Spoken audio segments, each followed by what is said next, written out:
जिंदगी एक जंग है।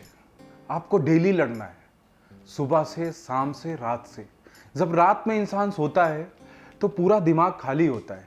वो कुछ सोच नहीं सकता, सपने देख सकता है, लेकिन उस सपने को सत्य करने के लिए सुबह मिला है। साइकिल का पहिया जब वो चलता है तो आप गति में रहते हैं, आप बढ़ते रहते हैं। जब साइकिल का पहिया रुक जाता है, आपका गति रुक जाता है और आप गिर जाते हैं। जिंदगी भी उसी गति में है। आपको डेली, प्रतिदिन कुछ ना कुछ सीखना है, आपके मेमोरी में कुछ ऐड करना है, आपके जीवन में कुछ ऐड करना है, और उस ऐड करते करते धीरे धीरे धीरे धीरे आप अपने गागर से सागर की ओर बढ़ सकते हैं और अपने ज़िंदगी को, मेहनत को सफलता के कदमों तक लेकर जा सकते हैं। विनीत पांडे जी से हमारी दोस्ती इस संदर्भ में नहीं हुई थी कि हम कोई बिजनेस करेंगे, कोई कॉमर्शलाइजेशन करेंगे। हमारी लड़ाई छात्रों के लिए है। हर कदम पे हम छात्रों के लिए सोचते हैं। विनीत जी ने भी हर कदम छात्रों के लिए सोचा है। विनीत जी ने भी हमें बुलाया, इसलिए नहीं बुलाया कि उनको प्रमोशन करना है, उनको कोई लाइक की ज़रूरत है। उन्होंने इसलिए बुलाया कि कहीं ना कहीं हमारे शब्दों में उनको विश्वास होगा कि मैं जो बोलूँगा वो बच्चों के हित के लिए होगा और बच्चों को आने वाले परीक्षा के लिए सुकून मिलेगा, वो अच्छे से तैयारी कर सकेंगे। तो आप सभी से अनुरोध है कि अपनी तैयारी में गति लगाइए, साइकिल के पहिए को, रेस को तेज कीजिए। आपको बहुत से लोगों से आगे निकलना है और आपको आगे निकलने के लिए आपको उतने ही तेज पैडल मारना पड़ेगा जितना तेज आप आगे जाना चाहते हैं।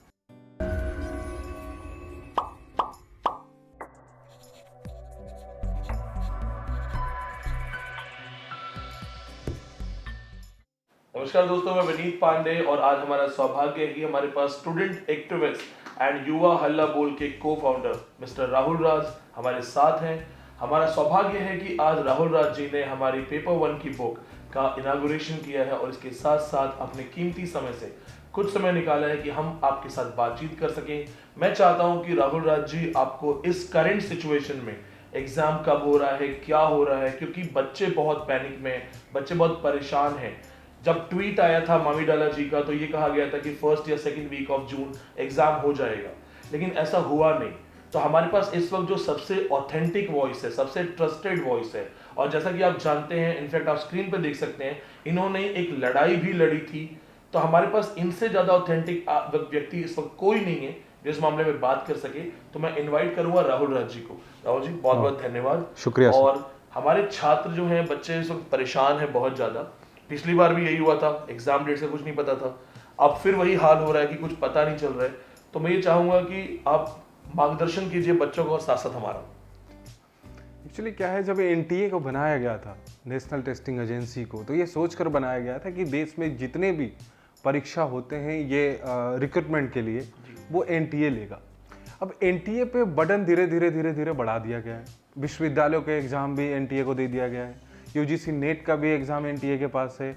जेई एडवांस, नीट एग्जाम, सारे एग्जाम जो है एनटीए को दे दिया गया है। बॉडी एक है, रेगुलेटरी बॉडी एक है और काम सबके लिए करना है। तो अभी आप देखेंगे कि अभी नीट का पेपर है 17 जुलाई को। उसके बाद आप देखेंगे कि सीयूईटी का भी पेपर है, दिल्ली यूनिवर्सिटी और तमाम ऐसे यूनिवर्सिटी जो सेंट्रल यूनिवर्सिटी के अंदर आते हैं, उनका एक एंट्रेंस एग्जाम के थ्रू बच्चों का एडमिशन लेगा। इसमें डिले नहीं हो सकता है, क्योंकि जब इसमें डिले होगा तो हमारे सेशंस डिले होंगे और सेशंस डिले होंगे तो बच्चे पैनिक होंगे। तो सबसे बड़ी जो अभी सवाल आपने पूछा कि यूजीसी नेट का एग्ज़ाम कब हो सकता है, तो मेरा ये मानना है, और मैं ये इस सोर्स के तहत बता सकता हूँ आपको बहुत निश्चिंत तरीके से, कि आप लोगों के पास बहुत समय है।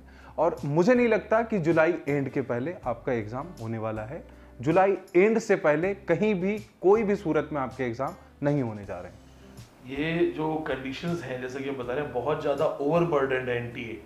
तो अगर एनटीए बहुत ओवरबर्डन्ड है तो ये कहीं ना कहीं बच्चों के साथ तो गलत हो रहा है। गलत तो हो रहा है, लेकिन अब सबसे बड़ी बात क्या है कि हमारे समाज में, एक समाज में कई सारे लोग रहते हैं अलग अलग तरीके के। अगर किसी समाज में एक काम किया जाता है तो सबको ध्यान में रखकर किया जाता है। एनटीए भी एक बॉडी है, रेगुलेटरी बॉडी है। उनके पास इतने सारे बर्डन्स दे दिए गए हैं कि अनफॉर्चुनेटली उनको प्रोग्राम्स को और एग्जाम्स को डिले करना पड़ रहा है। उनका कोई अपना शौक नहीं है कि वो इसको डिले करें। अब आप देखेंगे कि एक एग्जाम से एनटीए की लगभग अच्छा खासा इनकम जनरेट, रेवेन्यू जनरेट होती है। वो उसको छोड़ेंगे। अगर एग्ज़ाम डिले होगा, वो लेट जाएंगे, तो अगले सेशंस के लिए भी वो डिले होगा और उनके रेवेन्यू जनरेट जो हो रहे हैं उसमें कहीं ना कहीं कमी आएगी, खलल पैदा होगा। तो कोई भी एजेंसी ये नहीं चाहता अपने तरीके से कि वो डिले करे। परिस्थितियाँ ऐसी बनी हुई है कि एग्ज़ाम मजबूरी में डिले करना पड़ रहा है। आपको मैं ये भी बता दूं, आप सभी का प्रश्न पत्र तैयार हो चुके हैं, प्रश्न पत्र पूरे तरीके से तैयार हैं, लेकिन जो सबसे बड़ी समस्या आ रही थी हमारे देश में वो सेंटर्स की है। और सेंटर्स की दिक्कत इसलिए है क्योंकि ऑनलाइन एग्जाम है और ऑनलाइन एग्जाम लैब में होते हैं, कंप्यूटर्स चाहिए होता है।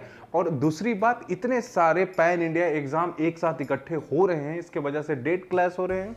और यूजीसी नेट एग्जाम के लिए अच्छा खासा एक दिन चाहिए होता है, 20-25 दिन का, इसलिए उनको ये एग्जाम डिले करना पड़ रहा है और इसमें उनकी मजबूरी भी है जो हमें समझना पड़ेगा।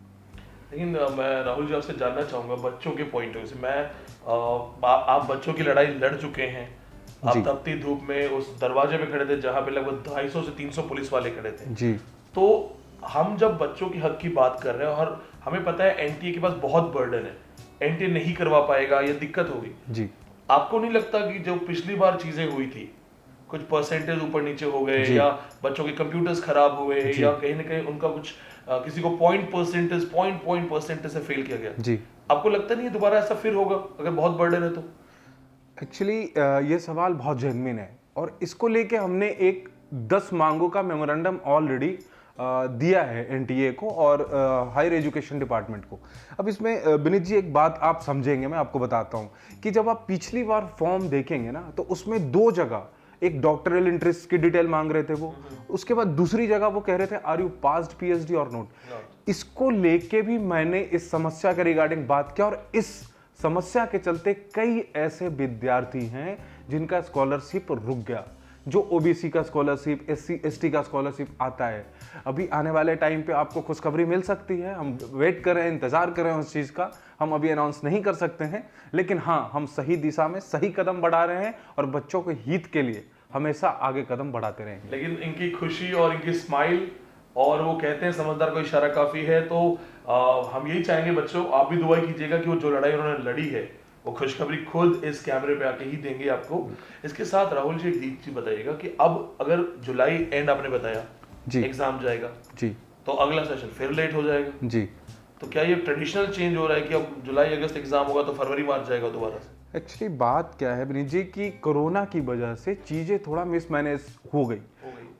पिछले एग्जाम आपने देखा होगा 14 महीने का लंबा अंतराल के बाद लिया गया, बच्चे पैनिक हो रहे थे, कई बच्चों के रिजल्ट 0.01 0.02 से रुक गया। अच्छा, कहीं ना कहीं आप रेल का टिकट खरीदते होंगे, हर व्यक्ति खरीदता है, एक वेटिंग हर किसी का हर ट्रेन में होता है, एक नंबर वेटिंग हर ट्रेन में होता ही होता है कि उसका एक वेटिंग रह गया और नहीं हुआ, उसको अफसोस होता है मेरा एक वेटिंग हो गया। लेकिन बच्चों ये समझना पड़ेगा, एक वेटिंग ये लक्षण है उस चीज का कि जहां आप सफलता से बाहर हैं, थोड़ी सी चूक हो गई। अगर 1000 बच्चों का सिलेक्शन करना है, 1001वां बच्चा देखेगा तो उसको लगेगा कि मेरा पॉइंट से रह गया, लेकिन आपसे जो ऊपर के 1000 बच्चे हैं वो कहीं ना कहीं आपसे ज्यादा कॉम्पिटेंट हैं, वो आगे बढ़े हैं। लेकिन हमारा ये कहना था कि जिस देश में डिजिटल इंडिया की बात की जाती है, क्या एक दिन में एक बार में एक विषय का एग्जाम नहीं हो सकता? ये बहुत बड़ी समस्या है। आप 2-3 पार्ट में एग्जाम लेते हैं और उसको नॉर्मलाइजेशन कर देते हैं। इससे होता क्या है कि किसी का कम नंबर भी आ रहा है और किसी का ज्यादा आ रहा है, उनका सिलेक्शन ऊपर नीचे हो जाता है। मेरा ये भी एनटीए से और विनीत जोशी जी से सवाल था। जब मैं मिला था विनीत जोशी जी से तो मैंने उनको बोला था कि सर आप एक बात बताइए, जिस एग्जाम में नेगेटिव मार्किंग नहीं है, जिस एग्जाम में बिल्कुल भी कोई माइनस का चांसेस नहीं है, उस एग्जाम में अगर नॉर्मलाइजेशन किया जाता है तो वह बच्चे के साथ खिलवाड़ है। क्योंकि अगर 90 प्रश्न मेरे सही हैं, 90 प्रश्न किसी और के सही हैं और लास्ट के जो 10 प्रश्न बच गए हैं उसमें 10 तुक्का मैं भी लगा रहा हूं, 10 तुक्का वो भी लगा रहा है, अगर उसके तुक्के में 4 ज्यादा सही हो गए, मेरे 4 कम सही हो गए, तो उसका सिलेक्शन हो गया और मेरा रह गया। जब इस तरीके के कंडीशन में एग्जाम ये चल रहा है तो इसमें नॉर्मलाइजेशन क्यों? तो अगर एक पेपर नहीं बना सकते हैं आप तो एक बार में एग्जाम तो ले सकते हैं ना।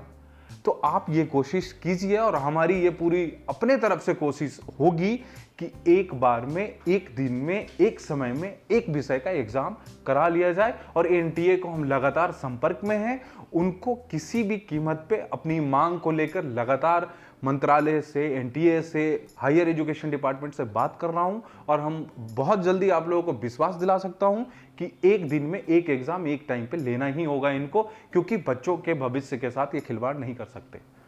इसमें और राहुल भाई, सॉरी आपको रोका मैंने भैया, लेकिन एक मैं बच्चों की तरफ से एक बात कहना चाह रहा था। बच्चों के हमारे पास मैसेज आते हैं कि जब ऑनलाइन नहीं हैंडल हो रहा है, तो जो पहले होता था ऑफलाइन, जी, बच्चा किसी भी स्कूल को सेंटर बना दिया, पेपर दे दिए गए, जी, तो क्यों ना दोबारा आपके अकॉर्डिंग ऐसा नहीं ठीक है कि दोबारा वही किया जाए? एक्चुअली क्या है कि किसी भी देश में चीज़ों को विकसित किया जाता है, उसको विकासशील करने के लिए चीज़ों को थोड़ा मॉडिफाइड किया जाता है। जब पूरा दुनिया डिजिटल के मोड में जीना चाह रहा है, पूरा दुनिया में डिजिटलाइजेशन हो रही है, तो हमारे देश में भी डिजिटलाइजेशन हो, लेकिन आपको फिर लैब बढ़ाना पड़ेगा, आपको सेंटर्स बढ़ाने पड़ेंगे, आपके कंप्यूटर्स बढ़ाने पड़ेंगे, आपके मास पावर बढ़ाने पड़ेंगे, आपको सेंटर्स बढ़ाने पड़ेंगे, तब जाके कहीं पैन इंडिया में आपका ये एग्जाम एक दिन में कंडक्ट हो पाएगा। यूपीएससी जो सबसे महत्वपूर्ण, सबसे देश का बड़ा एग्जाम माना जाता है, वो भी ऑफलाइन होता है। नीट का पेपर जो बच्चे मेडिकल के लिए जाते हैं वो भी ऑफलाइन होता है। तो ये भी पेपर ऑफलाइन हो सकता है। अगर आपसे हैंडल नहीं हो पा रहा है तो इस पे विचार करना चाहिए एनटीए को कि क्या ये पेपर ऑफलाइन लेना चाहिए। और ये कहीं ना कहीं हम जैसे बच्चे और आप तमाम बच्चे जो भी दर्शक देख रहे हैं आपके चैनल के माध्यम से, मैं उनको अनुरोध करूंगा कि आप भी, अगर आपको लगता है कि ऑफलाइन पेपर होना चाहिए, तो आप मेल कीजिए, एनटीए को मेल कीजिए, विनीत जी को मेल कीजिए, मुझे मेल कीजिए, जिससे क्या होगा, हमारे पास ग्रीवांसेस होंगे उनके पास रखने के लिए कि पूरे पैन इंडिया से हमारे पास ये प्रश्न उठ रहा है सर कि जब एक दिन में, एक समय पे एक एग्जाम एक विषय का नहीं हो सकता तो ऑफलाइन क्यों नहीं हो सकता। मल्टीपल तरीके से एक्चुअली प्रेशर भी बहुत बढ़ रहा है। मान लीजिए 15 दिन तक लगातार एग्जाम चल रहा है और बहुत सारे एग्जाम डबल शिफ्ट में, तो 15 तरीके के पेपर बना रहे हैं जी।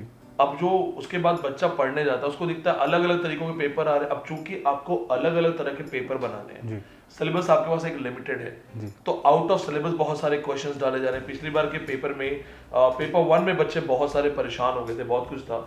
तो अब मैं ये चाहूंगा कि आप ओवरऑल, अब चूंकि समय भी जैसा आपने बताया कि लगभग 1 महीना तो आपने बताया है जी, तो आप बच्चों को कुछ वर्ड्स या शब्दों के साथ बताइए कि आप वो कैसे तैयारी करें जी, और अपने समय का कैसे सदुपयोग करें, क्योंकि अल्टीमेटली बच्चों का सक्सेस ही हमारा ध्येय है। इसके लिए आप हम सबको लीड करके हमने एक प्रयास किया था जी, और आज आपके जो शब्द है वो बहुत कीमती है बच्चों के लिए, तो आप उनको गाइड कीजिए। इसमें 2 शब्द और मैं जोड़ देता हूँ। एक तो करीबन 10 लाख के करीब इस बार फिर से फॉर्म भरे गए हैं। 10 लाख ये बिल्कुल ऑफिशियल डेटा है और ये ऑन रिकॉर्ड आपको दिखेगा आने वाले टाइम पे जब वो जारी करेंगे। करीबन 9,72,000 लोगों ने फॉर्म भरा है। ये स्पष्ट है, ये क्लियर है। जब फॉर्म की डेट आगे बढ़ाई गई 10 दिनों के लिए, उसके लिए भी मेमोरेंडम हमने दिया था। सर ने भी वीडियो के माध्यम से, मैसेज के माध्यम से लोगों को बताया था, लेकिन उन्होंने ग्राउंड लेवल पे लड़ाई लड़ी और फिर उसको 10 दिन बढ़ाया गया। तो सबसे पहले जो फॉर्म भरे गए थे वो 6,30,000 के आसपास भरे गए थे। उसके बाद 10 दिनों में 3 लाख के करीब, 3.5 लाख के करीब और बच्चे ने फॉर्म भरा है। दूसरी बात जो मैं आपको बताना चाह रहा था कि देखिए, आपके पास पूरा समय है, 1 महीना आपको रिवीजन करने का टाइम पूरे बढ़िया तरीके से। देखिए, पढ़ने का ये मतलब नहीं होता कि 12 घंटा पढ़ना है, 16 घंटा पढ़ना है। मैं बच्चों को ये मैसेज देना चाहता हूं कि आप समय से मत पढ़िए कि मुझे 4 घंटा पढ़ना है। आप टॉपिक डिसाइड करके पढ़िए कि आज मुझे 1 यूनिट खत्म करके उठना है। इससे क्या होगा कि आपका यूनिट खत्म होगा और समय का पता नहीं होगा। जब हम 4 घंटे फिक्स करके पढ़ते हैं ना, तो 4 घंटे में अगर 4 पेज ही पढ़ पाते हैं तो हम उठ जाते हैं कि मैंने 4 घंटा पढ़ लिया।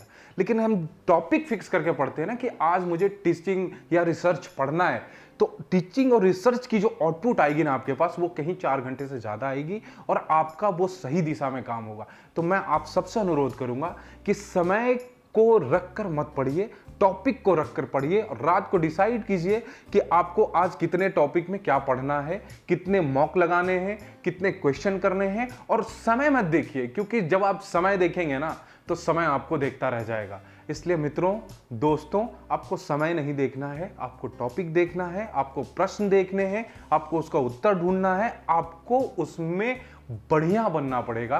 क्योंकि आपकी जंग 100 लोगों से है, 100 लोगों में 6 लोग ही हैं ऐसे जो सेलेक्ट होंगे। 94 सिलेक्ट नहीं होंगे, मैं ये नहीं कह रहा हूं कि वो 94 पढ़ने वाले नहीं हैं। आपको स्मार्ट बनना पड़ेगा, तभी आप उस भीड़ से अलग हो सकते हैं, तभी आपका सिलेक्शन होगा। मैं ये नहीं कह सकता कि 100 व्यक्ति ने एग्जाम दिया, 100 का सिलेक्शन होना 6 कोई है, लेकिन वो 6 कौन होगा? वो आप होंगे, आप होंगे, आप होंगे। ये सारा का सारा तय आप खुद से करेंगे। सर मार्गदर्शन दे सकते हैं, सर पढ़ा सकते हैं, सर किताबें दे सकते हैं, सर ज्ञान दे सकते हैं, लेकिन उसको ज्ञान अंदर पटल पे आपको खुद उतारना पड़ेगा और आपको खुद से मेहनत करनी पड़ेगी और आपको खुद का समय देना पड़ेगा। कोई व्यक्ति 4 घंटा पढ़ रहा है और कोई व्यक्ति 40 मिनट ही पढ़ रहा है, लेकिन उस 40 मिनट का आउटपुट क्या है और वो 4 घंटे के आउटपुट क्या है, उस पर मैटर करता है। और कोई व्यक्ति कितना रिवीजन कर रहा है, कितने मॉक्स लगा रहे हैं, ये ज्यादा मैटर करता है। आप ज्यादा से ज्यादा मॉक्स लगाइए। आप अपने आप को देखिए कि आपका एरिया कौन सा वीक है, कौन से एरिया में आपका ज्यादा नंबर जो है कट रहे हैं, कहां आपको ज्यादा फोकस करना है। और आप जो है सिर्फ ये मत देखिए कि भारत के प्रधानमंत्री कौन थे प्रथम, नेहरू जी, गांधी जी, तो सिर्फ नेहरू जी को जान लिया और खत्म किया। आप उस 3 ऑप्शन को भी जानिए जो उसमें गलत है, कि वो आखिर ऑप्शन क्यों डाला गया है, उसका एरिया क्या है, आखिर वो एनटीए उन 3 नामों को क्यों डाला है। ये तमाम बातों को जानिएगा तो मेरे ख्याल से सक्सेस बहुत छोटी सी चीज है। सक्सेस से पहले मुझे लगता है आप काबिल बनिए, काबिल बनिएगा तो सक्सेस जरूर आपको मिलेगी। राहुल जी बहुत बहुत धन्यवाद आपका। और हम इसके साथ ही एक प्रार्थना करेंगे कि राहुल जी जो लड़ाई लड़ रहे हैं और जो हमें इन्होंने इशारा किया है, जैसे ही वो गुड न्यूज़ हो, आपसे निवेदन है कि आप हमारे मंच पे आकर के बिल्कुल छात्रों से एक बार संवाद कीजिएगा। बिल्कुल। बहुत बहुत धन्यवाद। शुक्रिया।